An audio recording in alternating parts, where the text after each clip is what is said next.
দর্শক শ্রোতা, ফিরে এলাম এক্সপার্টিজ নিয়মিত আয়োজনে নতুন বিষয় আলোচনার জন্য। সঙ্গে আছি আমি হুমায়ুন রশিদ আসকারী। আমি মোহাম্মদ শাহরিয়ার হোসেন শোভন। আজকে আমাদের সাথে সুইডেন থেকে শতব্যস্ততার মাঝেও সময় বের করে যোগ দিয়েছেন মোহাম্মদ মোজাহিদ হোসেন চৌধুরী স্যার। তার সাফল্যমণ্ডিত জীবনের একাংশে তিনি ঢাকা বিশ্ববিদ্যালয় থেকে অ্যাকাউন্টিং এবং ইনফরমেশন সিস্টেমে মেজর, উল্লেখযোগ্য সফলতার সহিত স্নাতক এবং স্নাতকোত্তর ডিগ্রি অর্জন করেছেন। তিনি বর্তমানে বঙ্গবন্ধু শেখ মুজিবুর রহমান মেরিটাইম বিশ্ববিদ্যালয়ের পোর্ট অ্যান্ড শিপিং ম্যানেজমেন্ট ডিপার্টমেন্টে অ্যাসিস্ট্যান্ট প্রফেসর হিসেবে রয়েছেন এবং একই ডিপার্টমেন্টের দিশারীদের মধ্যে অন্যতম একজন। বর্তমানে উচ্চশিক্ষা এবং গবেষণার জন্য স্যার ওয়ার্ল্ড মেরিটাইম ইউনিভার্সিটি সুইডেনে অবস্থান করছেন। সাপ্লাই চেইন ম্যানেজমেন্ট, লজিস্টিক ও শিপিং ম্যানেজমেন্ট, মেরিটাইম এডুকেশন ইত্যাদি বিষয়ে স্যার জ্ঞান চর্চায় পারদর্শিতার সাথে এগিয়ে চলছেন। আসসালামু আলাইকুম স্যার, কেমন আছেন? ওয়ালাইকুম সালাম অর্ক এবং শুভং এবং যারা যেখানে আমাদের কথা শুনছেন এবং এক্সপার্টিজের যারা আমাকে আমন্ত্রণ জানিয়েছেন সবাইকে ধন্যবাদ এবং সালাম জানিয়ে আমি শুরু করতে যাচ্ছি। কেমন আছেন আপনারা সবাই? জি স্যার, আমরা সবাই ভালো আছি। অসংখ্য ধন্যবাদ স্যার এত ব্যস্ততার মাঝেও আমাদের অনুরোধটা স্যার রাখার জন্য। স্যার ধন্যবাদ আপনাদেরকেও আমাকে আমন্ত্রণ জানানোর জন্য। অসংখ্য ধন্যবাদ স্যার। ভিউয়ার্স, আমি থাকছি আপনাদের সাথে। আপনারা আপনাদের গুরুত্বপূর্ণ মতামত এবং আপনাদের যা মনে যা প্রশ্ন আসে তা নিয়ে আমাদের সাথে থাকবেন এবং কমেন্ট বক্সে তা জানাবেন।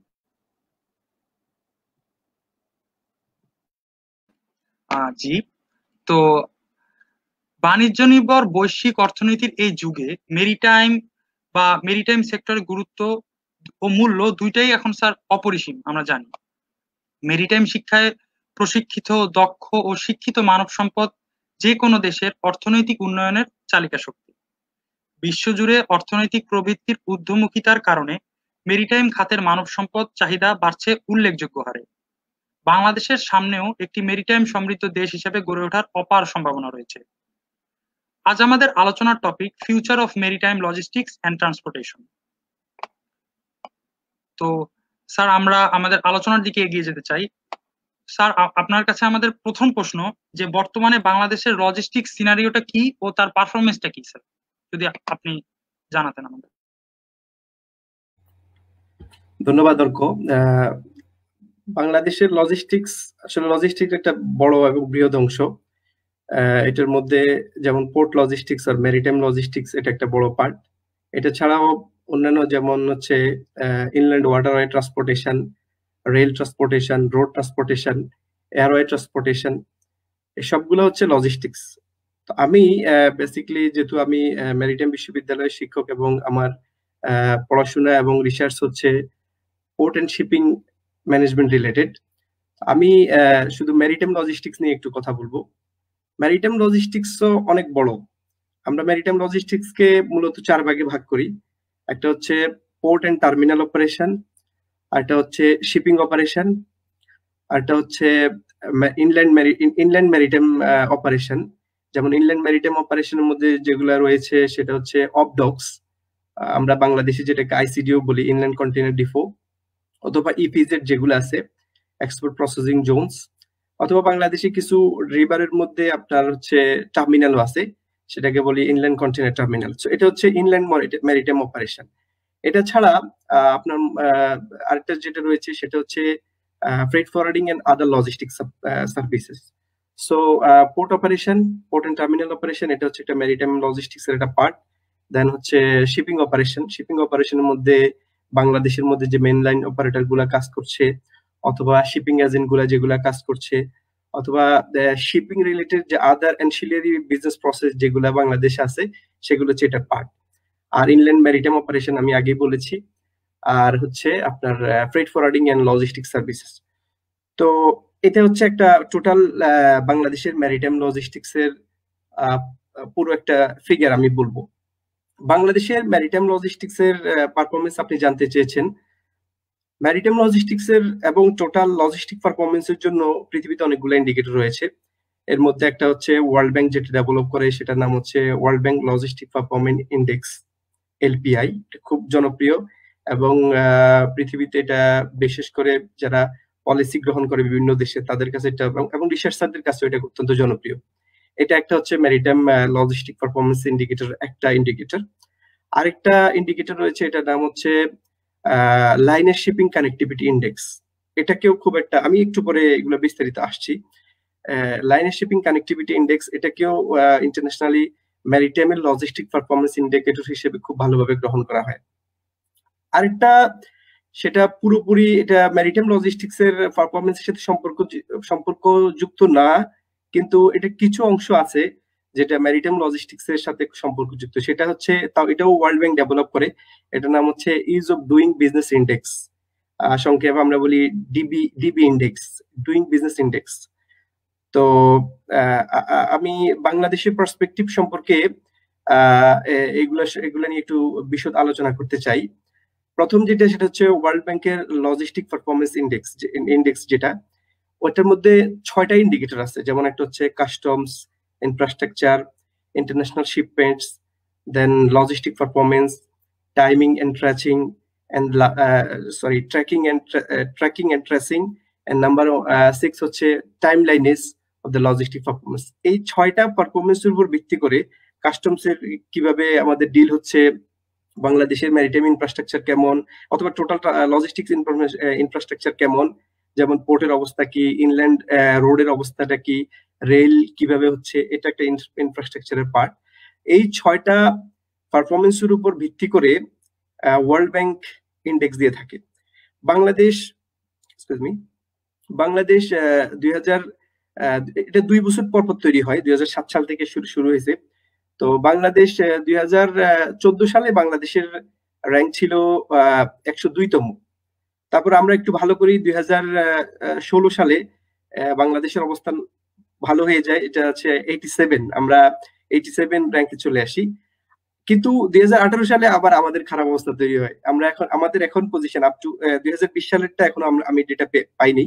2018 সালের ইন্ডেক্স অনুসারে আমাদের অবস্থান হচ্ছে 100তম। বাংলাদেশের চেয়ে সাউথ এশিয়াতে অনেকগুলো দেশ এগিয়ে আছে। এর মধ্যে ইন্ডিয়াকে সাউথ এশিয়ার মধ্যে মডেল ধরা হয়। ইন্ডিয়ার অবস্থান হচ্ছে 44তম। আর খুব বাংলাদেশের মতো আরেকটা ডেভেলপিং কান্ট্রি, এটা হচ্ছে ভিয়েতনাম, খুব ভালো করছে ইদানিং। ভিয়েতনামের পজিশন হচ্ছে 39। সো এই যে লজিস্টিক পারফরমেন্স, এটার কিন্তু একটা বিরাট বড় impact business, shipping, transportation, overall দেশের ইকোনমিতে আছে। কিন্তু যেমন হচ্ছে আপনার কোন একটা দেশ, কোন একটা বড় ফার্ম অথবা কোন একটা ম্যারিটাইম সম্পর্কযুক্ত অথবা ম্যারিটাইম সম্পর্ক ছাড়াও কোন একটা বিজনেস যদি আমাদের দেশে ইনভেস্ট করতে চায়, তখন তারা এটা দেখবে যে আসলে দেশের লজিস্টিক পারফরমেন্সটা কেমন, ওদের দেশে ইন্টারন্যাশনাল ট্রেড কত সহজ হয়। তো এটা একটা গুরুত্বপূর্ণ জিনিস, সেক্ষেত্রে আমাদেরকে এটা বিচার করতে হবে। আরেকটা যেটা আসে সেটা হচ্ছে 2 নম্বর, আমি যেটা বলেছিলাম, লাইনার শিপিং কানেক্টিভিটি ইন্ডেক্স। এটা অত্যন্ত গ্রহণযোগ্য একটা ইন্ডেক্স শিপিং এর, তবে এটা কোন দেশের ম্যারিটাইম লজিস্টিক্স কে সম্পূর্ণ ফোকাস করে বলে আমি মনে করি না। যেহেতু এটা আমরা জানি liner shipping, tram shipping, industrial shipping, এই ধরনের শিপিং এর ক্লাসিফিকেশন আছে। লাইনার শিপিং হচ্ছে যাদের রেগুলার ট্রেড থাকে, রেগুলার রুটের ট্রান্সপোর্টেশন হয়। তো ওটা যদি হিসাব করি, বাংলাদেশের অবস্থান ওটাতে একটু এখনো এটা তো গ্রহণযোগ্য না, মানে গ্রহণযোগ্য বলতে ভালো বলবো না আর কি। আমি বাংলাদেশের অবস্থান ছিল 2018 সালে ছিল বাংলাদেশের অবস্থান 94তম। তবে একটু আমরা ভালো করেছি, সেটা হচ্ছে বর্তমানে বাংলাদেশের অবস্থান হচ্ছে 90তম। এটাতে কি ইন্ডিকেটর গুলা থাকে এটা একটু জানা দরকার, তাহলে বুঝবো এটা কতটুকু ইম্প্যাক্ট রাখতে পারে দেশের ইকোনমিতে অথবা দেশের ম্যারিটাইম ট্রান্সপোর্টেশনে। যেমন হচ্ছে আমাদের দেশের যে লাইনের শিপিং হচ্ছে, এটা রেগুলার ফ্রিকোয়েন্সি গুলা ঠিক আছে কিনা, রেগুলার হচ্ছে কিনা। দেশে যদি ট্রেড থাকে তাহলে তো রেগুলারলি ফ্রিকোয়েন্সি আসবে। দেশে ইনফ্রাস্ট্রাকচার সাপোর্ট থাকলে আর লজিস্টিক্স আদার সাপোর্ট থাকলে ট্রেড গুলো সহজ হবে। তারপর হচ্ছে যে লাইনের শিপিং গুলো আমাদের এখানে আসছে, এটার ক্যাপাসিটি কতটুকু, অথবা নাম্বার অফ ভেসেল কতটুকু, average size of the vessel, এরকম 4টা মোটামুটি ফ্যাক্টরের উপর ভিত্তি করে লাইনের শিপিং কানেক্টিভিটি ইন্ডেক্স তৈরি করা হয়। বাংলাদেশের বর্তমানে অবস্থান হচ্ছে টোটাল 12.51 ছিল 2018 সালে, আর হচ্ছে বর্তমান হচ্ছে 13.26, 13.26 আমাদের অবস্থান হচ্ছে 90তম। আরেকটা আমি যেটা বলেছি একটু আগে, আমি quasi maritime logistic performance index বলি এটাকে, সেটা হচ্ছে ডুইং বিজনেস ইন্ডেক্স, যেটা ওয়ার্ল্ড ব্যাংক ডেভেলপ করে। বাংলাদেশ এখানে শোচনীয় অবস্থায়, বাংলাদেশের অবস্থান হচ্ছে 164তম, যেখানে আপনার ইন্ডিয়ার হচ্ছে অবস্থান 63তম। Ease of doing business index, that means কত সহজে ব্যবসা করা যায়, ব্যাপারটা ইন্ডেক্সটা আসলে এমনই আর কি। তো আমি এটা একটু ব্যাখ্যা করি, তারপর আমি একটু আপনার পরবর্তী প্রশ্নটা নিব। Is of doing business index যেটা, সেটা হচ্ছে কত সহজে বাংলাদেশে ব্যবসা করা যায়। এর মধ্যে একটা হচ্ছে যেমন আপনি কত সহজে একটা আপনার কোম্পানি অথবা আপনার ভেঞ্চারটাকে আপনি রেজিস্টার করতে পারবেন, ট্রেডমার্ক নিতে পারবেন, রেজিস্টার অফ জয়েন্ট স্টকে আপনি লিস্টেড করতে পারবেন, স্টক ছাড়া কতটুকু সহজ হয়, এই জিনিসগুলা। তারপরে হচ্ছে যেমন আপনি লোন কত সহজে পাবেন, ট্যাক্সেশন পলিসি কেমন, ক্রস বর্ডার ট্রেড এবং লজিস্টিক সাপোর্ট, এটাও একটা ইন্ডিকেটর ওখানে আছে। টোটাল 10টা ইন্ডিকেটর। সো এই 10টা ইন্ডিকেটরের মধ্যে বাংলাদেশের অবস্থান বর্তমানে তো হচ্ছে আমি বলেছি 168তম, টোটাল স্কোর হচ্ছে বাংলাদেশে 45। আর যেটা ছিল 2020 সালের, এটা লেটেস্ট ডেটা আমি পেয়েছি, 2020 সালে বাংলাদেশের স্কোর হচ্ছে 45, যেটা 2019 সালে ছিল 42.5। সো কনক্লুশন আমি এটা বলবো যে বাংলাদেশের লজিস্টিক্স পারফরমেন্স, আরো যদি স্পেসিফিক্যালি বলি, ম্যারিটাইম লজিস্টিক পারফরমেন্সে আমাদের আরো অনেক বেশি উন্নতি করার জায়গা রয়ে গেছে। এবং আমরা যত বেশি লজিস্টিক পারফরমেন্স, এগুলা বাহ্যিকভাবে আমিও আগে মনে করতাম যে ইন্ডেক্স গুলা কতটুকু প্রভাবশালী দেশের ট্রেড এবং ইকোনমিক ডেভেলপমেন্টে, এটা একটা প্রশ্ন জাগে, বিশেষ করে যারা একাডেমিয়াতে থাকে তারা। আসলে যারা রিয়েল বিজনেস, যারা ব্যবসা করছে, আপনি তাদের সাথে কথা বললে বুঝতে পারবেন তারা বাংলাদেশের লজিস্টিক পারফরমেন্স সম্পর্কে খুব একটা খুশি না আর কি ওনারা। তো এই যে খুশি না, এটার একটা বাস্তব রূপ দিচ্ছে কিন্তু ইন্ডিকেটর গুলা, ব্যাপারটা কিন্তু এরকমই। আমাদের দেশে এটা থেকে আমাদেরকে বেরোয় আসতে হবে, আমাদেরকে একটা কম্প্রিহেন্সিভ লজিস্টিক পারফরমেন্স ডেভেলপ করতে হবে। ইন্ডিয়াতে যেটা হচ্ছে ইদানিং, ইন্ডিয়াতে ওরা অনেকগুলো স্টেপস গ্রহণ করছে, মানে সাউথ এশিয়ার মডেল ইন্ডিয়াকে ধরা হয়। এলপিএ হচ্ছে ওয়ার্ল্ডের নাম্বার 1 হচ্ছে জার্মানি। আমি যে সুইডেন থাকি, সুইডেন বেশি দূরে না, কাছে জার্মানি হচ্ছে logistic performance indicator number 1। Ease of doing business ইন্ডেক্সের নাম্বার 1 হচ্ছে নিউজিল্যান্ড। কত সহজে। তো আমাদেরকে যখন ব্যবসায়ীরা অথবা হচ্ছে ইন্টারন্যাশনাল ইনভেস্টররা অথবা সবাই আমাদেরকে নিয়ে চিন্তা করবে, তখন কিন্তু আমাদের এই জিনিসগুলাকে তারা দেখবে যে আসলে তাদের দেশে কত সহজে ব্যবসা করা যায়, কত সহজে ইন্টারন্যাশনাল ট্রেড করা যায়, তখন তারা ইনভেস্ট করবে, নতুবা কিন্তু আমাদের ইনভেস্টমেন্ট হবে না। তো কনক্লুশন আমি যেটা বলতে চেয়েছিলাম সেটা হচ্ছে আমাদের গভর্নমেন্টকে, যারা বিশেষ করে পলিসি মেকার, রিসার্চার, তারপর হচ্ছে আমাদের যারা কাজ করছেন ব্যবসায়ীরা, সবাইকে নিয়ে একটা কম্প্রিহেন্সিভ প্ল্যান তৈরি করতে হবে। Logistics comprehensive maritime logistic strategy অথবা লজিস্টিক স্ট্র্যাটেজি একটা তৈরি করতে হবে। কিছু প্যারামিটার সেট করতে হবে এবং ওই প্যারামিটার গুলা, মানে ওই ইন্ডিকেটর গুলা অ্যাচিভ করার জন্য লং টাইমে আমাদেরকে চেষ্টা করতে হবে। আমি এতটুকু পর্যন্ত আশাবাদী আর কি এটার ব্যাপারে।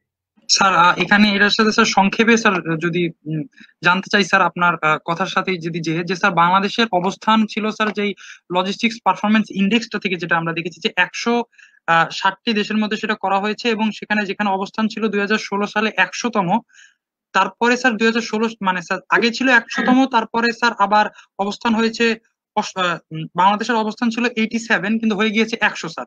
কিন্তু এই জায়গাতে যদি স্যার আমরা ফোকাস করি যে customs, infrastructure, is of arranging shipping, এগুলোর ক্ষেত্রে স্যার অবস্থানও কিন্তু স্যার চেঞ্জ হয়েছে। যেমন স্যার পূর্বে ছিল 80, বর্তমানে হয়ে গিয়েছে 120, পূর্বে ছিল 87, বর্তমানে হয়ে গিয়েছে 109। আর সবচেয়ে একটা বিশেষ দিক হচ্ছে is of arranging shipping A sir পূর্বে ছিল 99 কিন্তু বর্তমানে হয়ে গিয়েছে 1116, অর্থাৎ সর্বশেষে।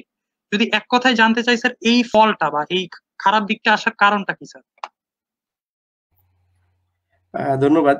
আসলে এটা আমি আগেই বলেছি, এটা একটা কমপ্লেক্স ইস্যু। এখানে এই যে কাস্টমস এর কথা আপনি বললেন, ইনফ্রাস্ট্রাকচারের কথা বললেন, এগুলো কিন্তু সাব ক্রাইটেরিয়া আছে। তো এটার প্রথম আমি যেটা বলবো সেটা হচ্ছে আমাদের বাংলাদেশের লজিস্টিক্স এর যেটা হচ্ছে, এটা কিন্তু আপনার এটা কোনো প্ল্যাটফর্ম নেই, এটা একটা অর্গানাইজড ওয়েতে না, এটা কিন্তু অর্গানাইজড ওয়েতে না। আমি একটা উদাহরণ দিলে আপনি বুঝতে পারবেন, সেটা হচ্ছে UNCTAD United Nation Conference on Trade and Development, যে এটা হচ্ছে ওয়ার্ল্ডের ম্যারিটাইম ট্রেড বলেন, ওয়ার্ল্ড ট্রেডের সাথে সবচেয়ে ওতপ্রোতভাবে জড়িত। সো আংটাড 1982 সালে ম্যারিটাইম লজিস্টিক্স এর জন্য একটা খুব ভালো একটা কনসেপ্ট নিয়ে আসে। এটার নাম হচ্ছে ড্রাই পোর্ট। কোন দেশে ড্রাই পোর্ট বলে, আমাদের দেশে আমরা অবডক অথবা আইসিডি নামে চিনি। কোন দেশে এটাকে ইনল্যান্ড পোর্ট বলে, কেউ বলে ইনল্যান্ড ফ্রেড ভিলেজ, কেউ বলে কার্গো ফ্রেড স্টেশন। এক এক দেশে এক এক নামে চিনি। ইউরোপে ফ্রেড ভিলেজ নামে পরিচিত ভালোভাবে এটা। তো এই কনসেপ্টটা যখন বাংলাদেশে আসে তখন আমরা এটাকে কি করেছি, চিটাগং পোর্ট থেকে এটা কনসেপ্টটা খুব সুন্দর। সেটা হচ্ছে যেহেতু কন্টেইনার, এটা 1956 সালে আমেরিকার ম্যালকম ম্যাকল্যান্ড নামে এক ভদ্রলোক, উনি কন্টেইনার কনসেপ্টটা আনার পরে পুরো দুনিয়াতে একটা ট্রেডের একটা ব্যাপক পরিবর্তন দেখা যায়। তো এরপরে যখন কন্টেইনার গুলা আস্তে আস্তে বাল্ক কার্গো গুলা কন্টেইনারের ভিতরে আসা শুরু হয়ে গেছে, তখন ওয়ার্ল্ড ট্রেড খুব খুব ঘন ঘন হচ্ছে। তো কন্টেইনার গুলা যদি আপনার হচ্ছে পোর্টের ভিতরে খোলা হয়, স্টাফিং আনস্টাফিং বলি আমরা, ঢুকানো হয়, বাইর করা হয়, দেন হচ্ছে কাস্টমস ক্লিয়ারেন্স, এভরিথিং এটার ভিতরে হয়, তাহলে পোর্টে একটা বিরাট কনজেশন তৈরি হয়। তখন আংটাড বিভিন্ন রিসার্চারদের সমন্বয়ে পুরো দুনিয়াতে তখন 1982 সালে ড্রাই পোর্ট কনসেপ্টটা আংটাড এবং অন্যান্য দেশ পরিচয় লাভ করে এবং পরিচিতি দেয়। বাংলাদেশ এটা গ্রহণ করে আস্তে আস্তে, কিন্তু বাংলাদেশ আমরা ভালোভাবে দিতে পারিনি এটাকে। আমরা কিভাবে নিছি, আমরা সেটা হচ্ছে ওকে ঠিক আছে, আমার যে এমটি কন্টেইনার গুলা, আমাদের কাস্টমস এটা ভয় পাচ্ছে যে আমরা মানে বাইরে এদেরকে কাজ করতে দিব না। হ্যাঁ, তো বাইরে কিভাবে স্টাফিং আনস্টাফিং হবে, বাইরে কিভাবে কাস্টমস ক্লিয়ারেন্স হবে, আর অন্যান্য বিষয়। তখন তারা যেটা করলো সেটা হচ্ছে বাংলাদেশ শুধুমাত্র এমটি কন্টেইনার গুলোকে বললো ঠিক আছে, আপনারা ড্রাই ডকের মধ্যে ড্রাই পোর্টের মধ্যে অবডকের মধ্যে এমটি কন্টেইনার গুলো হ্যান্ডেল করবেন, যেগুলো এমটি এগুলোকে এখানে স্ট্যাক করে রাখবেন। এরপরে আস্তে আস্তে যখন বুঝতে পারলো না ব্যাপারটা তো এরকম না, তখন বললো ঠিক আছে, কিছু এক্সপোর্ট আইটেম আপনারা করতে পারবেন, এটা এটা এটার বেশি না। এরপরে দেখে গেল না পুরো দুনিয়াতে ব্যাপারটা অবডকের কনসেপ্ট কিন্তু এটা না, পুরা এক্সপোর্ট ইম্পোর্ট সবগুলাই পোর্টে হবে না। পোর্টে জাস্ট হচ্ছে বার্থে ইয়ার্ডে কন্টেইনারটা আসবে এবং বার্থের মাধ্যমে মানে কন্টেইনারটা জাহাজে উঠে যাবে। কনসেপ্টটা হচ্ছে এটা। তো পোর্ট শুধু ব্যবহার হবে জাহাজে উঠানো এবং নামানো নিয়ে, আর কিছুই না। তো পরে দেখা গেল বাংলাদেশ এটা এখন পর্যন্ত বাংলাদেশে মানে এটাকে ওইভাবে নেওয়া হয়নি যেভাবে এটা আসলে জন্ম হয়েছে আর কি। তো আমাদের স্ট্রাকচার না, যেমন হচ্ছে যারা আমি যদি স্যার একটু সুযোগ দেন স্যার, এখানে বলতে চাই যে তাহলে স্যার আমরা বলতে পারি যে এই সমস্ত সমস্যা বা যে আমরা ব্যাকফুটে যেগুলো কারণের জন্য চলে যাচ্ছি, সেটা ওয়ান সিঙ্গেল পার্টিকুলার কারণের জন্য হচ্ছে, এটা বলা যাচ্ছে না স্যার। আপনার আলোচনা থেকে বুঝছি যে বেশ কিছু জিনিসের কম্বাইন কারণের জন্য বা ম্যানেজমেন্ট সমস্যার জন্য হয়তো বা হয়েছে স্যার। আশা করছি জি স্যার, আশা করছি আমরা সেগুলো স্যার কোপ আপ করে আস্তে আস্তে উন্নতি করতে পারবো। আমি এটা অল্প একটু শেষ করে ফেলি। সেটা হচ্ছে এই যে কনসেপ্টটা ড্রাই পোর্টের আসা হয়েছে, তো আমাদের কিন্তু ওইভাবে আমরা এটাকে গ্রহণ করতে পারিনি। এটার বড় কারণ হচ্ছে বাংলাদেশে লজিস্টিক্স ফ্রেমওয়ার্ক নাই কোনো, মানে বাংলাদেশে একটা লজিস্টিক্স যে ফ্রেমওয়ার্ক থাকার কথা এটা নাই। যদি এটা থাকতো, কোথায় পোর্ট হবে, পোর্টের সাথে হিন্টারল্যান্ড মানে যে অংশটাকে পোর্ট সাপোর্ট দেয় এটাকে হিন্টারল্যান্ড বলে। তো পোর্টের সাথে হিন্টারল্যান্ডের কানেকশন কিভাবে হবে, এটা যদি একটা কম্প্রিহেন্সিভ একটা প্ল্যান থাকে, আশা করা যায় এটা অনেকটাই দূর করা যাবে ইনশাআল্লাহ। স্যার অসংখ্য ধন্যবাদ স্যার, আপনার এই আলোচনা থেকে আমরা অবশ্যই অনেক কিছু শিখতে পারলাম এই ব্যাপারে। তো আমরা স্যার ইন্টারন্যাশনাল ট্রেড নিয়ে কথা বলছিলাম, তো ইন্টারন্যাশনাল ট্রেড ও লজিস্টিক সিস্টেম নিয়ে কথা বলছিলাম। তো আমরা বর্তমানে শুনছি যে মাল্টিমোডাল লজিস্টিক সিস্টেমের কথা। এটা স্যার আমরা শুনছি যে আরো রেসপন্সিভ লজিস্টিক পারফরমেন্সের জন্য এই মাল্টিমোডাল লজিস্টিক সিস্টেমটা বিশেষ একটি ভূমিকা পালন করতে পারে, এবং ডেভেলপিং কান্ট্রিগুলো স্যার এটার দিকে যাচ্ছে। কিন্তু বর্তমানে এটার স্যার প্রয়োগ স্যার ধীরে ধীরে আসছে বলে আমরা দেখছি। এটা স্যার বর্তমানে কিভাবে স্যার প্রয়োগ ফেলতে পারে ওয়ার্ল্ড ইকোনমি বা ওয়ার্ল্ড লজিস্টিক সিস্টেমে, এবং স্যার এটা বাংলাদেশের প্রেক্ষাপটে এটার স্যার কি প্রভাব পড়তে পারে, এবং এটা আমরা কিভাবে কার্যকর করব, এই বিষয়ে স্যার আপনার মতামত আশা করছি। অনেক ধন্যবাদ। আমি এখানে যে ডিসার্টেশন করতেছি এটা অনেকটা মাল্টিমোডাল লজিস্টিক্স নিয়ে, ড্রাই পোর্ট বা অবডকের মাল্টিমোডাল লজিস্টিক্স নিয়ে। ধন্যবাদ, অনেক সময় উপযোগী একটা প্রশ্ন। মাল্টিমোডাল লজিস্টিক্সটা কি, এটা আগে একটু অনেকেরই পরিষ্কার হওয়া দরকার আর কি। লেমেন্স আন্ডারস্ট্যান্ডিং থেকে আমি এটা বলবো। সেটা হচ্ছে শুধু যদি ম্যারিটাইম ট্রেড বলি তাহলে তো শুধু শিপিং এর মাধ্যমে হচ্ছে, যেটা একটা টার্মিনাল বা ইন্টারফেস হচ্ছে পোর্ট। কিন্তু এটা ছাড়াও এই যে এই আপনার যে কার্গোটাকে বা কন্টেনারটাকে বা যাই বলি, এটাকে আপনি ধরেন চিটাগং থেকে ঢাকাতে নেবেন বা রাজশাহীতে নেবেন, এটার জন্য আমরা যে ট্রান্সপোর্টেশন ইউজ করি এবং ট্রান্সপোর্টেশন ছাড়া যে ট্রান্সপোর্টেশন রিলেটেড জিনিসগুলো ইউজ করি সেটা হচ্ছে মাল্টিমোডাল লজিস্টিক্স। তাহলে মাল্টিমোডাল লজিস্টিক্স আর মাল্টিমোডাল ট্রান্সপোর্টেশনটা হচ্ছে মূলত পোর্ট, ইনল্যান্ড রোড, তারপর হচ্ছে রেল, ইনল্যান্ড ওয়াটারওয়ে ট্রান্সপোর্টেশন এবং এয়ার, এটা সমন্বয়ে পুরো দুনিয়াতে যেটা হচ্ছে সেটাকে হচ্ছে মাল্টিমোডাল লজিস্টিক সিস্টেম বলে। তো বাংলাদেশের পার্সপেক্টিভ থেকে বাংলাদেশের মাল্টিমোডাল লজিস্টিক্স এর এটার মধ্যে এই কনসেপ্টটাকে আসলে আমি একটু আগে যেটা বলেছিলাম ড্রাই পোর্ট, তো ড্রাই পোর্ট এস্টাবলিশ করার মাধ্যমে, যেমন বাংলাদেশে একটা মাত্র আইসিডি আছে সরকারি, সেটা হচ্ছে আপনার ঢাকাতে কমলাপুরে, আরেকটা ধীরাশ্রমে করার কথাবার্তা চলতেছে পিপিপিতে, প্রাইভেট পাবলিক পার্টনারশিপের মাধ্যমে গাজীপুরে, আর 18টা আইসিডি আছে ইনল্যান্ড কন্টেইনার ডিপো আছে, এটা হচ্ছে চিটাগং। তো এই যে আপনার মাল্টিমোডাল লজিস্টিক্সটা, সেটা হচ্ছে কনসেপ্টটা হচ্ছে পোর্ট থেকে সরাসরি এটা চলে আসবে হচ্ছে ঢাকাতে, আর কিছু হবে না, জাস্ট হচ্ছে কন্টেইনারটা নামবে, নেমে এটা চলে আসবে হচ্ছে ঢাকাতে। তো ঢাকাতে আসবে, এরপর এখানে কাস্টমস ক্লিয়ারিং হবে, অন্যান্য যা কাজগুলো হবে। এটার জন্য আমরা যেটা করছি বর্তমানে, আমরা কন্টেইনার যেগুলা আমাদের কি হচ্ছে বাংলাদেশে শুধু যেগুলা আইসিডি কমলাপুর আসতেছে সেগুলো তো ঠিক আছে, এটা ছাড়া আমাদের ধরেন হচ্ছে বাংলাদেশের টোটাল যে গার্মেন্টস ট্রেড হচ্ছে, এটার ইন্টারন্যাশনাল গার্মেন্টস প্রোডাক্ট, এটার 70% হচ্ছে ঢাকাতে। তো আমরা যেটা করি সেটা হচ্ছে একটা কন্টেইনার সেটা ঢাকাতে আসে, আইদার হইতে পারে সেটা আইসিডি বা অন্য কোথাও, চিটং এর আইসিডি অথবা অন্য কোথাও, এটাকে stuffing and stuffing, taxation, customs এগুলা কাজগুলো হচ্ছে। এরপরে এটাকে ইনল্যান্ড রোডে আমরা এটাকে নিয়ে যাচ্ছি হচ্ছে ঢাকাতে। এখানে অনেকগুলো প্রবলেম হচ্ছে, একটা হচ্ছে ঢাকা চিটং হাইওয়ে রোড, এটা হাইওয়ে যেটা রোড, ওটা কনজেশন দেখা দিচ্ছে, এবং ওই এলাকায় যারা যায়, আমার বাড়ি ওইদিকে, আমি যেতে দেখি এটা খুবই একটা অনেক কঠিন একটা অবস্থা এই রোডটা, এবং বারবার মেরামত করতে হচ্ছে, ক্যাপিটাল কস্টটা বাড়তেছে, মেনটেনেন্স কস্টটা বাড়তেছে, রোডেরও তো একটা গ্রহণ ক্ষমতা আছে। হ্যাঁ, এটা ছাড়া যে লিড টাইম, মানে একটা কন্টেইনার চিটং থেকে ঢাকা আসা, ঢাকা থেকে চিটং যাওয়া, এটা সময় লেগে যাচ্ছে অনেক, কখনো কখনো জ্যাম দেখা দিলে, কনজেশন দেখা দিলে অনেক দিন লেগে যায়। এটাই হচ্ছে আসলে মাল্টিমোডাল লজিস্টিক্স। এখন আমাদেরকে চিন্তা করতে হবে যে আমরা কিভাবে এটাকে গ্রহণ করব। আমি ব্যক্তিগতভাবে যেটা মনে করি সেটা হচ্ছে আমাদের নতুন যে ড্রাই পোর্ট গুলা হওয়া দরকার, আমি বলেছি এটাই আমার রিসার্চ এখানে, এটা ঢাকাতে হওয়া দরকার। কারণ হচ্ছে সরাসরি এটা রেলে চলে আসবে। একটা দুঃখজনক ব্যাপার হচ্ছে আমাদের দেশে কিন্তু কোনো ডেডিকেটেড ফ্রেট রেল সার্ভিস, যেটা আমাদের ঢাকা চিটং হাইওয়েতে মানুষ আসা যাওয়ার জন্য, প্যাসেঞ্জার ট্রেনের জন্য সার্ভিস আছে, কিন্তু ডেডিকেটেড অনলি ফর কার্গো এটার জন্য নাই। শুধু কার্গোর জন্য একটা রেল স্টেশন, রেল লাইন থাকবে, এটা নাই। ইউরোপে কিন্তু এভাবেই, ইউরোপ এবং আফ্রিকার অনেকগুলো দেশে, আমি অনেকগুলো উদাহরণ দিব, নাইজার, চাঁদ যেটা চাঁদ, তারপর মালি, এগুলো হচ্ছে ল্যান্ডলক কান্ট্রি। ইভেন ইথিওপিয়া, এটা হচ্ছে ল্যান্ডলক কান্ট্রি। নেপালে 4টা আইসিডি আছে।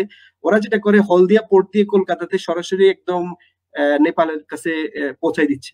তো আমার মনে হচ্ছে রেল সার্ভিসটাকে আরেকটু উন্নত করে পোর্টের সাথে যদি কানেক্ট করা যায়, নাম্বার 1। দ্বিতীয় হচ্ছে হলো আমাদের যে ডিপসি পোর্টটা যেটা কাজ চলতেছে মহেশখালীতে, মাতারবাড়ি, ওটা হলে তো আমি বলবো ফার্স্ট ক্লাস। ওটা থেকে সরাসরি রেল সার্ভিস দিয়ে সরাসরি বাংলাদেশের যে কোনো জায়গার মধ্যে পৌঁছায় দিলে মাল্টিমোডাল লজিস্টিক্স এর যে কস্ট, এটা অনেক কমবে, এবং আপনার টাইম, যেটা লিড টাইম, ওটা অনেক কমে যাবে।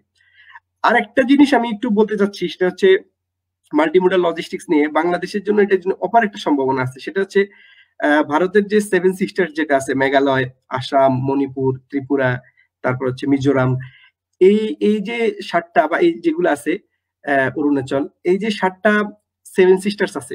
এখন আমি যদি আপনাকে বলতে চাই, সেটা হচ্ছে আপনি 100 টন রড আপনি ভারতের যে কোনো পোর্ট থেকে আপনি মিজোরামে পৌঁছাবেন, আপনি কিভাবে পৌঁছাবেন? ওদের লজিস্টিক্স কষ্ট অনেক বেশি, অনেক সময় লেগে যাবে। তো এটার জন্য বাংলাদেশে যেটা করতে পারে, বাংলাদেশ যদি ওদেরকে ওদের ওদের ভিতরে ভারতের ভিতরে যদি আপনার হচ্ছে ড্রাই পোর্ট গুলো এস্টাবলিশ করে এবং টোটাল কন্ট্রোলটা বাংলাদেশের হাতের উপর থাকে, geopolitically Bangladesh will be stronger. এবং আপনার হচ্ছে প্রত্যেক কন্টেইনারকে আমরা প্যাসেজ দেওয়ার কারণে আমরা প্রচুর পরিমাণ আমরা লাভ পাবো। এখানে অনেকে আমাদের সেন্টিমেন্ট যেটা কাজ করে বাংলাদেশ এবং ভারতের ব্যাপারটা, আমরা মনে করি বাংলাদেশ, এটা আমাদের বুঝার কনসেপ্ট। কারণ আমি যদি ইউরোপ দেখি, আফ্রিকা দেখি, চায়না দেখি বা ফার ইস্ট দেখি এবং হচ্ছে সেন্ট্রাল এশিয়ার দেশগুলো দেখি, অধিকাংশ দেশগুলো কিন্তু এভাবে সাপোর্ট দিচ্ছে। আফ্রিকাতে তো এভাবেই যে দেশগুলো ল্যান্ডলক আছে এদেরকে সাপোর্ট দিচ্ছে, কিন্তু বাংলাদেশে আমরা এটা চিন্তা করতেছি না। কারণ হচ্ছে আমরা মনে করি যে বাংলাদেশের সাথে ইন্ডিয়ার জিওপলিটিক্যাল একটু মাঝে মধ্যে প্রবলেম থাকে এবং পিপলদের সেন্টিমেন্টে একটা সমস্যা থাকে। কিন্তু আমরা যদি ইন্ডিয়াকে সাপোর্ট দেই, আমাদের প্রচুর রেভিনিউ আসবে।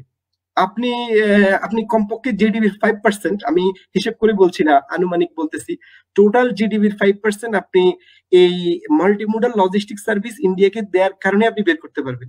ইন্ডিয়া আপনার পোর্ট ব্যবহার করতেছে, ইন্ডিয়া আপনার রোড ব্যবহার করতেছে, আপনার ট্রেন সার্ভিস ব্যবহার করতেছে, এগুলো থেকে আপনি টাকা নেবেন।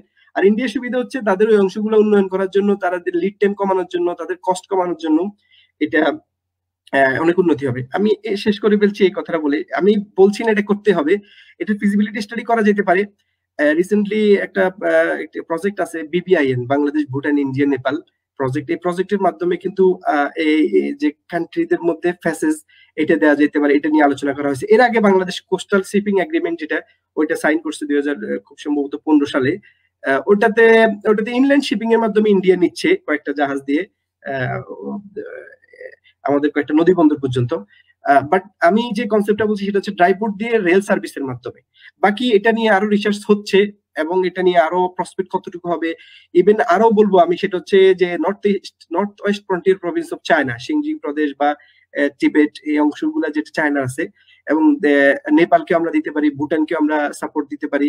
যদি আমরা এটা একটু কমপ্লেক্স, এটা এত সহজ না ব্যাপারটা, অ্যাটলিস্ট ইন্ডিয়াকে দিতে পারি যদি আমাদের ভালো রেভিনিউ, মানে এখানে হচ্ছে নেগোসিয়েশনের ব্যাপার, কতটুকু আমরা নিতে পারবো, কতটুকু দিতে পারবো, এবং এটা রিসার্চ করে আদৌ কি ঠিক হবে কিনা দেওয়াটা, আর দিলে কি দিয়েছে হচ্ছে, এবং অন্যান্য দেশগুলো যারা দিচ্ছে পৃথিবীতে তাদের বর্তমান অবস্থা কি, এটা নিয়ে একটা ব্যাপক রিসার্চ হতে পারে বলে আমি মনে করি।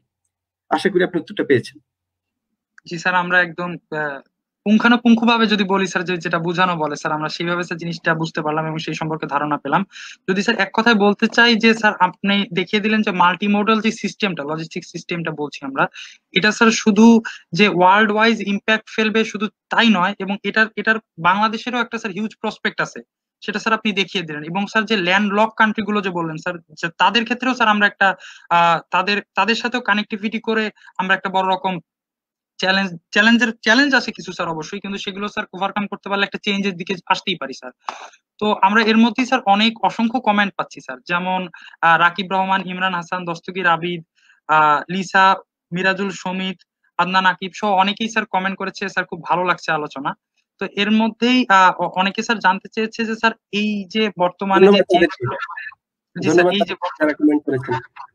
স্যার, এই বর্তমানে যে চেঞ্জ গুলো আসছে, বা এই চেঞ্জ গুলোতে জব অপরচুনিটিতে কেমন পরিবর্তন আসতে পারে, বা জব অপরচুনিটিটা এদিকে কি, রাকিব রহমান এটি জানতে চাচ্ছিল।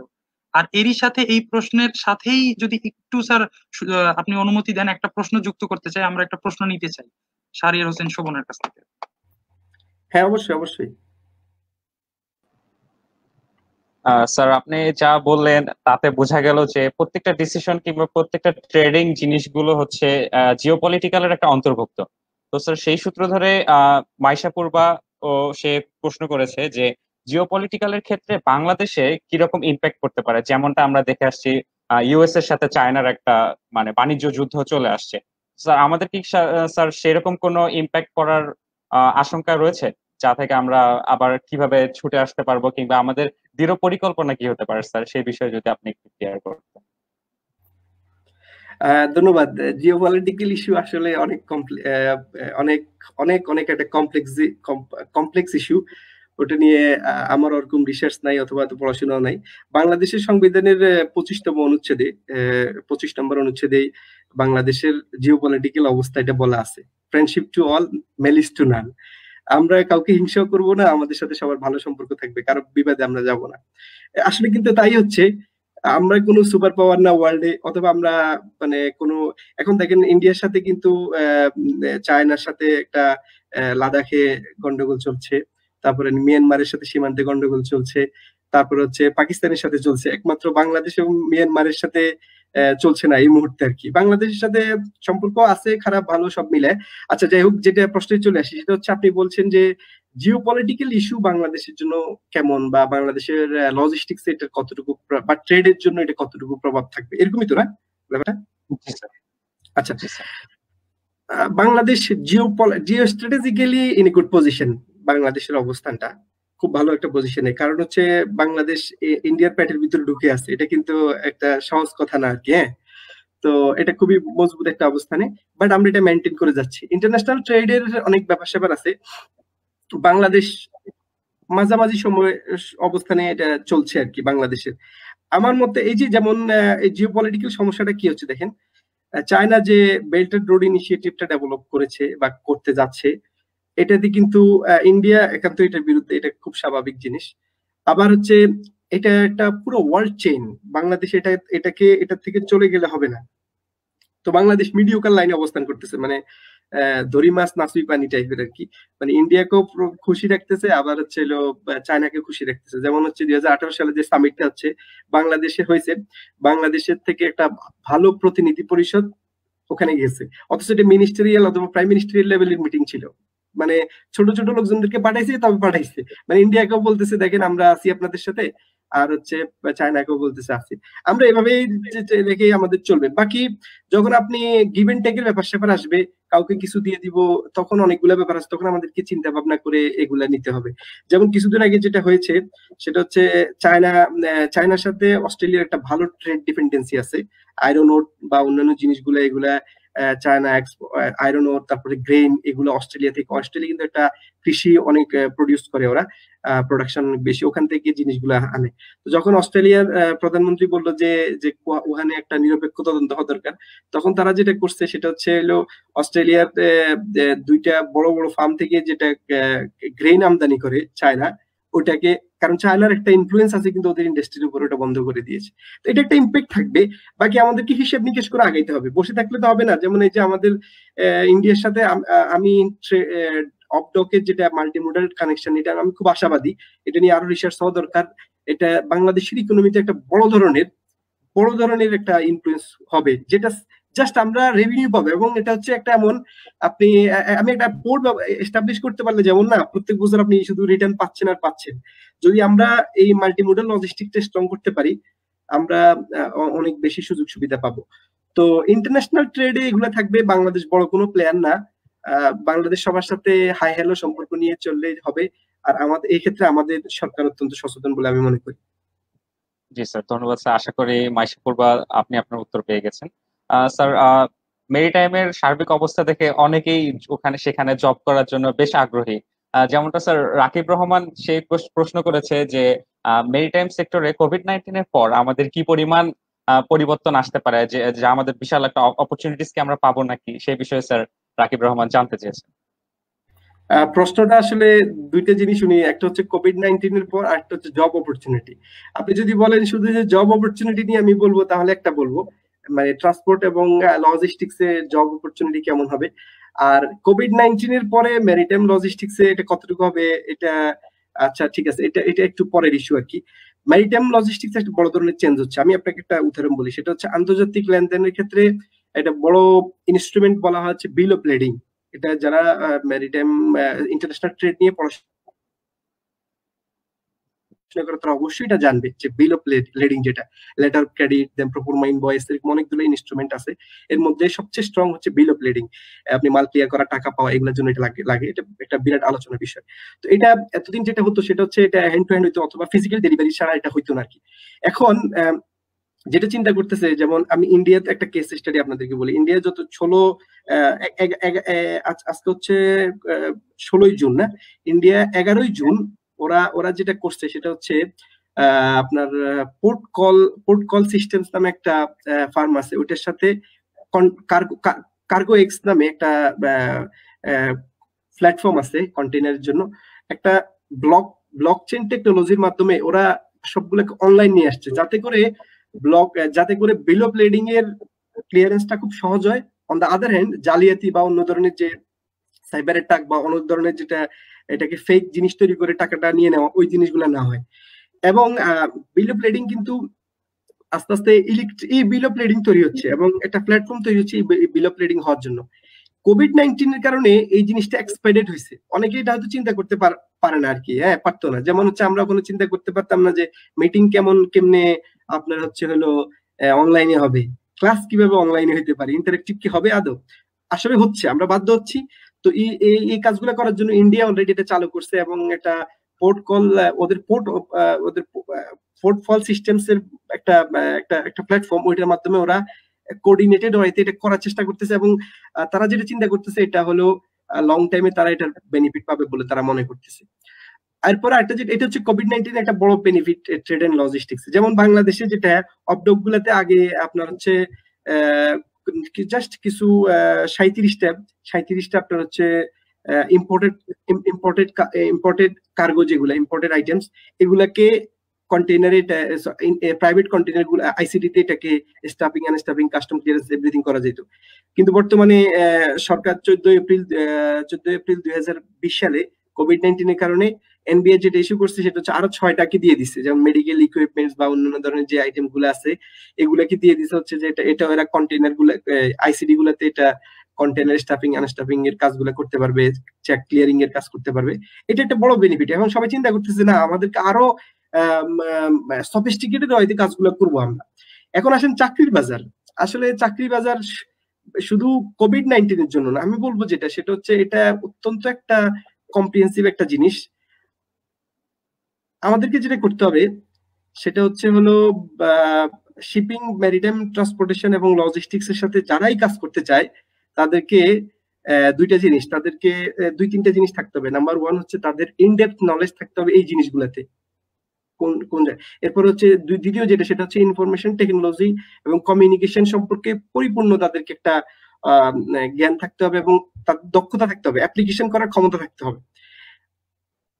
আমি মনে করি যেমন হচ্ছে এটা শুধু এটাতে না, যেমন ম্যারিটাইম লজিস্টিক্সে ট্রেড যেটা হয়, আমরা যেটা করি নরমালি, আমরা যে রিসার্চ গুলো আমরা করি নরমালি আমাদের দেশে বা বিভিন্ন দেশে অনেক জায়গায় হয়, সেটা হচ্ছে কোয়ালিটেটিভ রিসার্চ গুলো হয়। মানে হচ্ছে আমি এটাকে বলি স্মেলিং দ্য কফি, মানে কফি শুকে আমি বলে দিই এটা হবে, মানে আমার নলেজ যতটুকু আছে ততটুকু। কিন্তু এটা হচ্ছে সবচেয়ে উত্তম হচ্ছে আপনি যখন কোনো কোয়ান্টিটিভ অ্যানালাইসিস করবেন, মডেলিং করবেন, ওই জিনিসটাকে মানে একদম ফোকাসিং করবেন, মডেলিং করবেন, এটাকে ডেটা দিয়ে এটাকে সাপোর্ট দিবেন, তখন এটা যুক্তিযুক্ত হবে এবং ডেটা আপনাকে বলে দিবে যেটা আপনার কাজটা কি ঠিক আছে কিনা। তো এই যে ম্যারিটাইম লজিস্টিক্স এর একটা বড় জায়গা হলো research and education. Research and এডুকেশনের বড় চেঞ্জ আসতেছে। সেটা হচ্ছে এখন রিসার্চ হবে, সহজ কথা আমি যেটা বলি, রিসার্চের মধ্যে সেই টিকে থাকবে যে ডেটা অ্যানালাইসিস করতে পারে, বিগ ডাটাকে কিভাবে অ্যাকুমুলেট করে ডিসিশন কন্ট্রোল করতে পারে, তার জায়গা হবে এখানের মধ্যে। যারা ব্যবসা করতেছে তাদের ক্ষেত্রে ঠিক একই অবস্থা, যে জিনিসগুলা ধরতে পারবে। এক্সাম্পল হিসেবে আমি ধরি, বাংলাদেশে এই বিল অফ লেডিং একদিন তৈরি হবে, একটা প্ল্যাটফর্ম তৈরি হবে, কিন্তু আমাদের দেশে কোনো আইটি ফার্ম প্লাস হচ্ছে কোনো ব্যবসায়িক ফার্ম এখন পর্যন্ত আসে নাই যে আমি ঠিক আছে আস্তে আস্তে আমাদের যারা ইম্পোর্টার এবং এক্সপোর্টার আছে তাদেরকে একটা প্ল্যাটফর্মে নিয়ে আসি। আপনি যদি এটা শুরু করেন আপনি এটাতে পায়োনিয়ার হয়ে যাবেন। এটা শুরু করার জন্য আপনাকে নলেজ থাকতে হবে। দ্বিতীয় হচ্ছে আপনার এক্সপার্টাইজ, যেটা ইন্টারনেট আপনি আউটসোর্সিং করতে পারেন অথবা আপনার যারা অভ্যন্তরীণ যারা আছে তাদেরকে আপনি ব্যবহার করতে পারেন। তো আমি বলবো যে আপনাকে প্রথম তো হচ্ছে নলেজ থাকতে হবে আপনাদেরকে, দ্বিতীয় হচ্ছে আগে যেরকম নলেজ থাকলেই হয়তো, এখন আপনাকে আরো বেশি চৌকস হইতে হবে। যেমন হলো আপনি যে বিভিন্ন অ্যাপ্লিকেশন যেটা, বিভিন্ন সিস্টেম যেটা অ্যাপ্লিকেশন করার ক্ষমতা আপনাকে থাকতে হবে।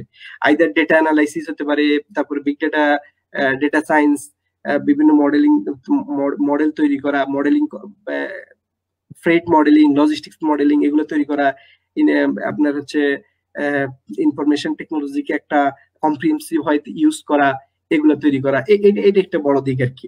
তো বাংলাদেশে ইনশাল্লাহ আশা করছি যে এই কোটা তৈরি হবে, তখন যারা বঙ্গবন্ধু মেরিটাইম ইউনিভার্সিটির যারা ছাত্র আছে বা ছাত্রী শিক্ষার্থী আছে তারা বেনিফিট পাবে বলে মনে করি।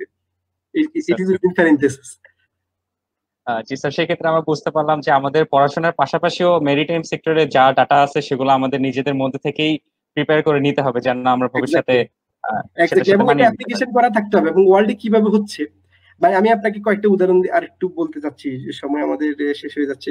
এর মধ্যে একটা গুরুত্বপূর্ণ উদাহরণ হলো, যেমন হচ্ছে আগে যে চার্টারিং হইতো, শিপের যে চার্টারিং হইতো, এখন আস্তে আস্তে এগুলা ডেটাবেজ আকারে চলে চলে যাচ্ছে। যেমন অনেকগুলা ফার্ম ডেভেলপ হয়েছে, তারা হচ্ছে জাহাজের এবং চার্টারিং এর বিগ ডেটা নিয়ে ক্যালকুলেট করে বলে দিচ্ছে এটা কখন উত্তম সময় হবে চার্টারিং করার জন্য। আগে জাহাজে চার্টারিং করার জন্য, ব্রোকারিং করার জন্য লোক লাগতো, এখন কিন্তু এটা খুব একটা লাগছে না। আস্তে আস্তে পরিবর্তনটা চলে আসতেছে, বা অটোনোমাস শিপ, তারপর হচ্ছে এই যে জিনিসগুলো আসতেছে, এটার সাথে আমাদেরকে আস্তে আস্তে অ্যাডজাস্ট করাতে হবে এবং অ্যাপ্লিকেশনটা শিখতে হবে। বড় বড় পরিসরে আমি এটা বলবো আর কি, মানে একদম বিগ থিঙ্কিং তো এটা বলবো, স্পেসিফিক আরো অনেকগুলো সেগমেন্ট আছে, কি কি করতে হবে সেটা অনেক বিস্তারিত ব্যাখ্যার প্রয়োজন। জি স্যার, অসংখ্য ধন্যবাদ আপনার এই আলোচনার জন্য। আমাদের স্যার সময় স্বল্পতার জন্য আমরা সংক্ষেপে কিছু প্রশ্ন নিব।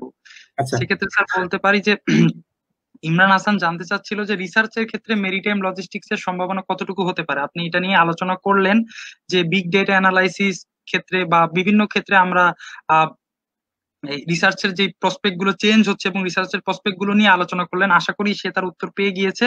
এবং স্যার আমরাও আশাবাদী যে আমরা স্মেলিং দ্য কফির মধ্যে না থেকে কফি টেস্ট করেই ইনশাল্লাহ রিসার্চ এবং অ্যানালাইসিসের দিকে যেতে পারবো শুধুমাত্র। আমি আশাবাদী আপনাদের ব্যাপারে। জি স্যার, তো এই প্রশ্নের সাথে সংক্ষেপে যদি বলতে চান স্যার, শাহাদাত হোসেন স্যার প্রশ্ন করেছে যে ভবিষ্যতের বাংলাদেশকে লজিস্টিক ও ট্রান্সপোর্টেশন সেক্টরকে আরো বেগবান বা উন্নত করতে বঙ্গবন্ধু শেখ মুজিবুর রহমান মেরিটাইম ইউনিভার্সিটির পোর্ট ম্যানেজমেন্ট এন্ড লজিস্টিক্স এর ছাত্র হিসেবে সে নিজেকে বর্তমানে কিভাবে প্রস্তুত করতে পারে, যদি স্যার সংক্ষেপে একটু বলেন। আমি কিন্তু উত্তরটা দিয়ে দিয়েছি।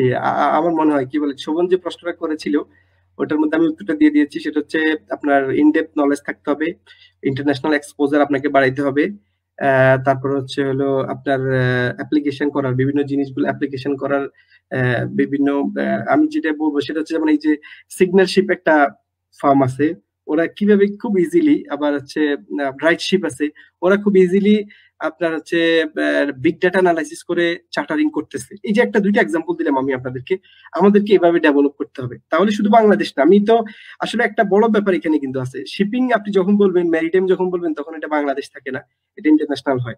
এবং এটা ইন্টারন্যাশনালি আমি যেটা দেখছি, আলহামদুলিল্লাহ আমাদের এই দেশের স্টুডেন্টরা খুবই ব্রিলিয়েন্ট, এবং এভাবে যদি আমরা আমাদের স্টুডেন্টদেরকে নিয়ে যেতে পারি, ইনশাল্লাহ ওরা খুব ভালো করবে পুরো দুনিয়ার মধ্যেই।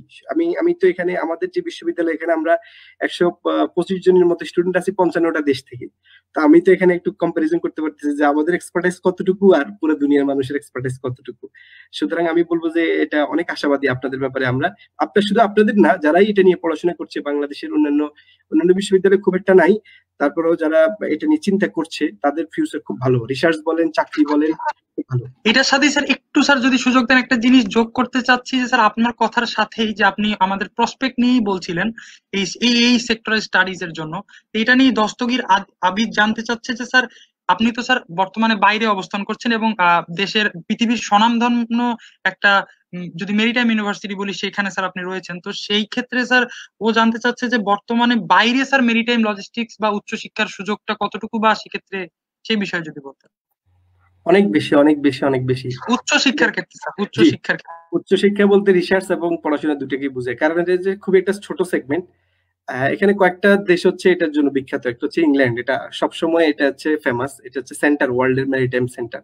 তারপর হচ্ছে জার্মানির হামবুর্গ।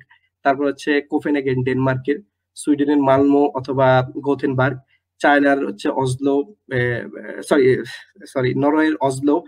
তারপর হচ্ছে এটা হচ্ছে ইউরোপের মধ্যে, এবং গ্রিস আছে, গ্রিসের পিরাইউস এবং অ্যাথেন্স, এগুলোর মধ্যে ম্যারিটাইমের পড়াশোনা খুব গুরুত্বপূর্ণ, এবং ফ্রান্সের মধ্যেও।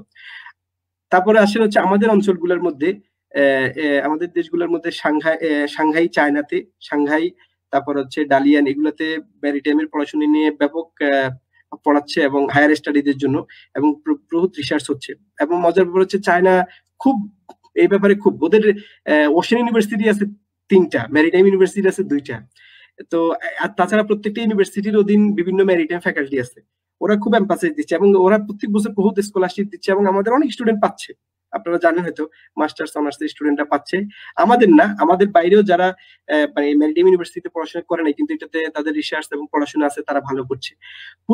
পুরো ইউরোপ কিন্তু একটা ম্যারিটাইম নেশন, এবং সবচেয়ে মজার ব্যাপার হচ্ছে এটা আমরা জানি না, সেটা হচ্ছে ইউরোপ যে পুরো দুনিয়াতে কলোনি তৈরি করছে এটা কিন্তু ম্যারিটাইমের কারণে হয়েছে, ইন্টারন্যাশনাল ট্রেডের কারণে হয়েছে, এবং এই জন্য তারা বিগ শুট ওয়ার্ল্ডে, আমরা তাদেরকে রেসপেক্ট করি, এখনো সাদা চামড়ার লোক দেখলে আমরা অনেক সম্মান করি। এটার কারণ হচ্ছে হলো তারা ম্যারিটাইম ট্রেড এবং ইন্টারন্যাশনাল ম্যারিটাইম ট্রেড এবং ইন্টারন্যাশনাল ট্রেডের মাধ্যমে করছে এটা। মজার ব্যাপার হচ্ছে এটা আস্তে আস্তে শিফট হয়ে চায়না এবং এশিয়ার দিকে চলে আসতেছে। ইভেন আমাদের পার্শ্ববর্তী দেশ ভারতেও আসতেছে, মালয়েশিয়াতে আসতেছে, তারপর হচ্ছে সিঙ্গাপুর তো হচ্ছে ওয়ার্ল্ডের ম্যারিটাইম হাব। ওয়ার্ল্ডের জন্য একটা ভালো অর্গানাইজেশন হচ্ছে বল্টিক এক্সচেঞ্জ, যেটা অনেকগুলা ইন্ডেক্স তৈরি করে, ওইটাও কিন্তু সিঙ্গাপুর এক্সচেঞ্জ কিনে নিয়ে গেছে। মানে হচ্ছে বোঝা যাচ্ছে ইউরোপ এশিয়ানরা এর আগে যাচ্ছে। তো এটা পড়াশোনা অত্যন্ত ব্যাপক এবং কম্প্রিহেন্সিভ ওয়েতে যারা পড়তে পারবে পুরো দুনিয়াতে রিসার্চ এবং হায়ার স্টাডিজে সে নাম্বার 1 হবে। আমি অ্যাকাউন্টিং থেকে পড়াশোনা করেছিলাম, কিন্তু আমি অত মজা পাই নাই। আমার কাছে মনে হচ্ছে আমি একটা অ্যাপ্লাইড চাই। এখন আমি খুব মজা পাচ্ছি যে আসলে না, এটা নিয়ে পড়াশোনা করলে এটা আসলে রিয়েল মার্কেট কিভাবে হচ্ছে এটা আমি দেখতে পারবো। আমি একটু সংক্ষেপে কি কি পড়া যেতে পারে, যেমন ship broking, ship chartering, shipping management, port management, logistics management, shipping finance, তারপর হচ্ছে মাল্টিমোডাল লজিস্টিক সিস্টেমস, তারপর হচ্ছে big data analysis in shipping and transportation. এই বড় বড় আরো অনেক জিনিস আছে, এগুলো নিয়ে পড়াশোনা করা যেতে পারে, রিসার্চ করা যেতে পারে, এবং পুরো দুনিয়াতে এটার ভালো ডিমান্ড আছে, চাকরিরও ভালো অবস্থা আছে। অসংখ্য ধন্যবাদ স্যার আপনার অ্যানালাইসিসটার জন্য। আসলে আমরা আমাদের স্যার সময় খুবই স্বল্প, আমরা প্রায় শেষের দিকে চলে এসেছি। এখন স্যার যদি বর্তমান প্যান্ডেমিকটা নিয়ে যদি বলতে চাই, যে বর্তমানে যে স্যার কোভিড-19, এটার কিন্তু স্যার গ্লোবাল ট্রেডের উপর একটা বড় রকম প্রভাব রয়েছে। আমরা দেখতে পাচ্ছি যে আমরা গ্লোবাল ট্রেড কিন্তু স্যার পুরো পৃথিবীর সবগুলো দেশেরই একটা উল্লেখযোগ্য পরিমাণ জিডিপি শেয়ার রিপ্রেজেন্ট করে স্যার। যেমন বলতে পারি যে 59.45% world trade two GDP ratio. এটাতে কি বোঝা যাচ্ছে যে স্যার তারা প্রত্যেকটা দেশেরই যে গ্লোবাল ট্রেডটা একটা গুরুত্বপূর্ণ ভূমিকা পালন করে।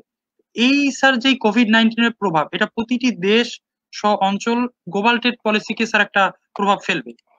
এইটার স্যার কি প্রভাব পড়তে পারে বলে স্যার আপনি দেখছেন? এটা নিয়েই স্যার রেজওয়ানা বুশরাও স্যার এটা নিয়ে জানতে চেয়েছিল যে দেশের ট্রেড পলিসিতে কি পরিমাণ সমস্যা নেমে আসতে পারে বলে স্যার আপনি মনে করছেন, বা এবং স্যার আপনার মতামতটা কি, কিভাবে স্যার আমরা এখান থেকে উত্তরণের দিকে যেতে পারি?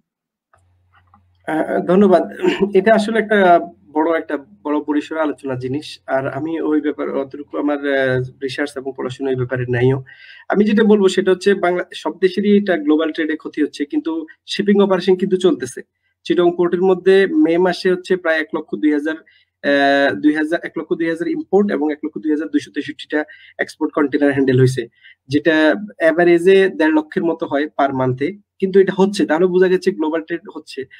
স্বাভাবিকভাবে ইকোনমিক একটা ক্রাইসিস তৈরি হবে, কনজাম্পশন তো সবার কমে যাবে, তাই না? যেমন হচ্ছে আমরা যেখানে 2-3টা জামা তো নিতাম, হয়তো এখানে একটা জামা নিব, কনজাম্পশন কমে যাওয়া, এটা একটা ইফেক্ট কিন্তু আবার ওই যে চেইনের মধ্যে যে বাংলাদেশেও পড়বে। তো ম্যারিটাইমের এটা ইকোনমিতে তো বিরাট একটা প্রভাব পড়বে। ম্যারিটাইমের প্রভাব পড়তে পারে হচ্ছে যেমন শিপিং কোম্পানি গুলা এত বড় প্রভাব পড়বে বলে আমি মনে করি না। এটা একটা প্রথম ব্যাপার। কারণ হচ্ছে এখনো কিন্তু আপনি যদি ফ্রেটের ইন্ডেক্স গুলা দেখেন, এটা মোটামুটি ভালো অবস্থানে আছে। তো শিপিং কোম্পানি গুলা চালিয়ে যাচ্ছে ব্যবসা কঠিন পরিস্থিতির মাধ্যমে, জাহাজগুলো চলতেছে পুরো দুনিয়ার মধ্যে। এটা একটা, তারপরও তো কিছু ভালো দিক আছে, যেমন আমি একটু আগে বললাম ড্রাইপোর্ট গুলা নতুন 6টা প্রোডাক্ট পাইছে যেটাকে হ্যান্ডেল করার জন্য। পাশাপাশি হচ্ছে আমার মতে হচ্ছে বাংলাদেশ সরকার তরফ থেকে যদি একটা, এটা আমার ব্যক্তিগত একটা মত, সেটা হচ্ছে একটা মানে ওয়ার্কিং কমিটি তৈরি হয়, যেটা হচ্ছে এই লজিস্টিক্স ট্রেডটাকে খুব ইজি করা, সহজ করা। তাহলে কিন্তু মোটামুটি ভাবে আমদানি এবং রপ্তানির ক্ষেত্রে একটা যদি সহজলভ্যতা তৈরি হয়, পেরেশানি বা ঝামেলা কম হয়, তখন আশা করা যায় ট্রেডটা বাড়বে। আর ট্রেড বাড়লে ইকোনমিতে এটার অবশ্যই প্রভাব পড়বে। জি স্যার, আমরা আশা করছি সে তার প্রশ্নের উত্তর পেয়ে গিয়েছে। তো স্যার আমরা যদি স্যার একবারে অনুষ্ঠানের প্রায় শেষ পর্যায়ে চলে এসেছি, আমরা স্যার আপনার আলোচনা থেকে যদি স্যার ইন এ নাটশেল বলতে চাই যে স্যার আমরা লজিস্টিক্স পারফরমেন্স অফ বাংলাদেশ আপনার আলোচনা থেকে জানতে পারলাম, এবং এটাও জানতে পারলাম যে মাল্টিমোডাল লজিস্টিক্স সিস্টেমটা, এটার যে স্যার এত গুরুত্ব এবং এটার যে বাংলাদেশের প্রভাব, এটাও স্যার জানতে পারলাম মেরিটাইম লজিস্টিক্স এন্ড ট্রেডের রিসার্চের প্রসপেক্ট এবং স্যার বাইরের ব্যাপারগুলি। এবং স্যার এটা নিয়ে যদি স্যার শেষ কিছু স্যার আপনি বলতে চান স্যার। আমি বলবো যে যদিও আমাদের এখন খুব কঠিন পরিস্থিতি যাচ্ছে, আমি স্বাভাবিকভাবে আমাদের আত্মীয় স্বজন সবাই এক একজন এক এক জায়গায়, আমি সবাইকে বলবো যে আমরা আমাদের লেভেল থেকে সতর্ক থাকবো, পাশাপাশি আমরা আমাদের নলেজটাকে বাড়াইতে থাকবো, এই ব্যাপারে পড়াশোনা করতে থাকবো। আর আমি একটা সবচেয়ে বড় কথা বলবো, সেটা হচ্ছে আপনাদের ফোকাস কখনোই বাংলাদেশ থাকা উচিত হবে না, মানে বিশেষ করে যারা ম্যারিটাইম লজিস্টিক্স এর ট্রান্সপোর্টেশনে থাকবে। আমি বারবারই বলতেছি এটা, কারণ হচ্ছে যখন আপনি বাংলাদেশ ফোকাস থাকবেন তখন বাংলাদেশের সিস্টেম, বাংলাদেশের জব জব অপরচুনিটি সব মিলে মানে এটার মনে হচ্ছে এটা খুব একটা কম বা লিমিটেড, কিন্তু পুরো দুনিয়াতে এটা একটা বড় ব্যাপার। আমি বলবো যে ইন্টারন্যাশনাল ফোকাস থাকতে হবে আপনাদেরকে। অবশ্যই যে বর্তমানে ওয়ার্ল্ডের শিপিং কিভাবে যাচ্ছে, পোর্টের অবস্থাগুলো কি হচ্ছে, কোন পোর্ট কিভাবে হ্যান্ডেল করতেছে কিভাবে, তাহলে বাংলাদেশের জন্য বেনিফিট হবে, আপনার এক্সপোজারটাও বাড়বে। আবার ব্যবসা যারা করতে চায় তাদেরকে বাড়াইতে হবে, কোন কোন দেশের মধ্যে কোন প্রোডাক্টটা ডিমান্ডেবল বেশি হবে। যারা নতুন এন্টারপ্রেনিউর তারা এগুলা চিন্তা ভাবনা করবে, কিভাবে ট্রেড করবে, এগুলা আমাদের সরকারের লেভেল থেকেও চিন্তা করবে। এবং আমি ধন্যবাদ জানাই এই প্ল্যাটফর্মে আমাদের সরকারকে, সেটা হচ্ছে 2015 সালে আমাদের এই বিশ্ববিদ্যালয়টা করার কারণে আমরা এই চিন্তা ভাবনা এখন করতে পারছি আর কি। হ্যাঁ, মিয়ানমার 2002 সালে করেছিল, ইন্ডিয়ার অনেকগুলো ছিল কিন্তু 2008 সালে আসছিল, চায়না 1908 সালে তারা সাংহাই ম্যারিটাইম ইউনিভার্সিটি এস্টাবলিশ করে। অনেক দেশগুলো ম্যারিটাইম নিয়ে আগানো, আমাদের খুব দুঃখজনক ব্যাপার হচ্ছে আমরা ম্যারিটাইম নিয়ে এতদিন চিন্তা করি নাই। এটাকে নিয়ে বড়ভাবে, যেমন আমাদের প্রধানমন্ত্রী ডিজিটাল বাংলাদেশ নিয়ে যে এজেন্ডা নেওয়ার কারণে এখন আমি ডিজিটালি কথাবার্তা বলতে পারছি, এবং আমাদের যে লেনদেন গুলা কথাবার্তা, এটা আমূল পরিবর্তন হয়েছে, যেটা অনেক দেশের তুলনায় অনেক স্ট্রং। তো লজিস্টিক্স নিয়ে যদি আমাদের দেশের এরকম একটা চিন্তা ভাবনা কেউ করে, আমি আমি ক্যালকুলেশন করে বলছি না, আমি একটা ধারণা করে বলতেছি, we can produce close to 10% what can say impact on the total GDP of the country. Close to 10% services we can or that impact we can have on the GDP of Bangladesh. এটা আমরা বলতে পারি যদি আমরা লজিস্টিক্সটাকে এভাবে সাজাইতে পারি। তো নার্সিল এটা বলবো, সেটা হচ্ছে ফোকাস পুরো দুনিয়াতে থাকবে আপনাদের। আপনারা মানে খুব আমি বলবো যে আপনাদের অপটিমাইজেশন করার চেষ্টা করবেন পুরো দুনিয়াতে, এটাতে খোঁজখবর রাখবেন। অবশ্যই আপনারা রিসার্চ করবেন, এডুকেশন বাইরের দেশেও নিবেন, এগুলো আবার দেশে এসে অ্যাপ্লাই করার চেষ্টা করবেন। ব্যবসা করার ক্ষেত্রে পুরো দুনিয়াতে ফোকাস রাখতে হবে। যারা ইন্টারন্যাশনাল অর্গানাইজেশন গুলোতে চাকরি করতে চান, মার্কস, হ্যাপাগলয়েড, এটা শুধু বাংলাদেশে, এটা পুরো দুনিয়াতে এরা ছড়াই ছিটে আছে, ওগুলাতে আপনার চাকরি করার ইচ্ছে থাকতে হবে আপনাদেরকে। অনেক ধন্যবাদ স্যার। আপনার কথা থেকে স্যার আমরাও সবাই আশা করি স্যার সবাই একমত যে বর্তমানে বাংলাদেশে যে পরিস্থিতি এবং বাংলাদেশ সরকারের যে ভিশন এবং মিশন গুলো রয়েছে, তাতে করে আমরা একটা সুন্দর মেরিটাইম বাংলাদেশের দিকে আমরা এগিয়ে যেতে পারি বলতে পারি স্যার। আসলে স্যার আমাদের সময় খুবই অল্প, কিন্তু স্যার আপনার আলোচনা আমরা সবাই মন্ত্রমুগ্ধের মতো শুনছিলাম, কিন্তু সময় স্বল্পতার কারণে আমরা আর প্রলম্বিত করলে পারলাম না, আমরা একেবারেই শেষ পর্যায়ে চলে আসছি। ধন্যবাদ অর্ক। আমি একটা কথা শেষ বলতে সর্বশেষ, সেটা হচ্ছে আমরা সবাই সমালোচনা করতে পছন্দ করি, আমি বলবো যে সমালোচনা না করে আমরা যদি সবাই প্রোডাক্টিভ জিনিসটাকে দিতে পারি, হ্যাঁ, এটা আমাদের দেশের অর্থনীতিতে এবং ম্যারিটাইম লজিস্টিক্স এটা বিরাট বড় পরিবর্তন আনবে। আস্তে আস্তে দেন না, ছোট ছোট সবাই, আপনি দেখবেন যে একটা নল থেকে যখন একটা বিন্দু আস্তে আস্তে পড়ে, 10 মাস পরে পড়ার পর এখানে একটা গর্ত হয়, একটা কালো দাগ হয়। সবাই যদি আস্তে আস্তে একটু ইনপুট দিতে পারি, আস্তে আস্তে পরিবর্তন হবে। সমালোচনা করার দ্বারা পরিবর্তন খুব একটা হবে না। এটা হচ্ছে আমার সর্বশেষ মেসেজ আপনাদেরকে। জি স্যার, যদি মেরিটাইম ভাষায় বলি স্যার, যে ছোট ছোট জলকণা থেকেই স্যার আমরা সমুদ্রের দিকে এগিয়ে যেতে পারি বা সমুদ্র তৈরি করবো স্যার, ইনশাল্লাহ। এক্ষেত্রে একবারে স্যার শেষ পর্যায়ে চলে এসেছি স্যার। অসংখ্য ধন্যবাদ আপনাকে আপনার জ্ঞানালোকপাত করার জন্য। নিঃসন্দেহে বলা যায় দর্শক, আমরা আজ অজানা অনেক তথ্য জেনেছি। আর ধন্যবাদ একটি টিমকে না জানালেই নয়, যেটা হচ্ছে এক্সপার্ট এজ টিম, যাদের জন্য এবং যাদের অক্লান্ত প্রচেষ্টায় এই শোটা স্যার আজকে সফল হয়েছে। তারা 24/7 কাজ করে যাচ্ছে এই শোটাকে সফল করার জন্য, এবং তারা ব্যাক এন্ডে অলওয়েজ আছে। আর ধন্যবাদ জানাই অডিয়েন্সকে যারা লাইক কমেন্ট করে আমাদের সাথে আছেন। আবারও ধন্যবাদ জানাই স্যারকে, আর ধন্যবাদ জানাই শোভনকে আমাদের প্রশ্ন নিয়ে সাহায্য করার জন্য। পরবর্তী অনুষ্ঠানে আবার হাজির হব কোনো আরো এক বরেণ্য ব্যক্তির সাথে। করোনা মুক্ত থাকুন, ঘরে থাকুন, সুস্থ থাকুন, ভীষণ ভীষণ শুভকামনা রেখে শেষ করছি একটি সুন্দর পৃথিবীর প্রত্যাশায়। ধন্যবাদ আপনাকে, ধন্যবাদ শোভনকে, এবং ধন্যবাদ জানাই যারা আগ্রহ সহকারে তখন আমাদের কথাগুলো শুনেছিলেন। আর হচ্ছে ধন্যবাদ জানাচ্ছি যারা কমেন্ট করেছেন, এবং ধন্যবাদ জানাই সবচেয়ে গুরুত্বপূর্ণভাবে, সেটা হচ্ছে এক্সপার্ট এসকে, যারা এই অনুষ্ঠানটি ব্যবস্থা করেছেন। ধন্যবাদ সবাইকে, সবার সুস্থতা কামনা করছি। সুস্থ থাকবেন, সুন্দর থাকবেন, এই আশা ব্যক্ত করে আজকে শেষ করছি। আসসালামু আলাইকুম। ধন্যবাদ। ধন্যবাদ।